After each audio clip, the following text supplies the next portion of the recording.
is. It's exactly what it is.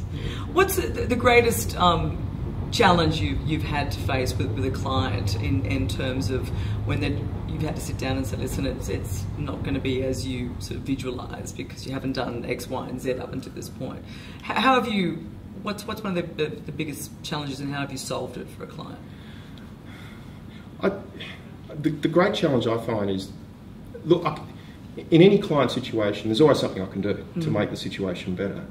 The challenging situation I face is where someone comes in thinking that things are really good, and actually my job is to actually say, well, hang on, you've got a whole load of issues, because you ride that emotional roller coaster with them.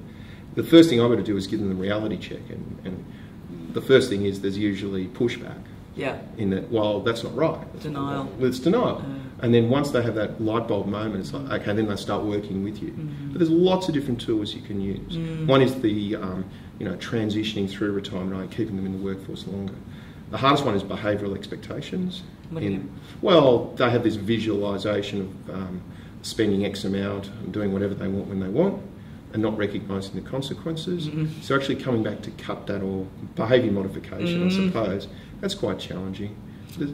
Yeah, particularly I suppose if you've had a pattern of spending or a pattern of living a certain way, and you sort of the realisation that you can't continue to do that. Yeah. So we often say to people, well, which do you want to buy wine out of a cardboard box, or do you want to continue with your lifestyle as it currently is?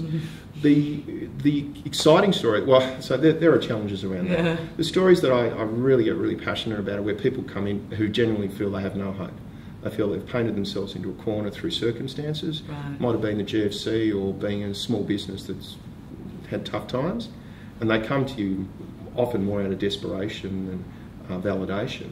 And having the opportunity to actually turn around and say, we can make this work. And then just using the tools we have as financial planners, and just the excitement I get out of that, and having the smile come back on their face, makes an enormous difference to me. Yeah. Is that what you love about it? Yeah, I'm passionate about it. Yeah. I've been in practice 25 years, and I love being able to make a difference for people. Yeah.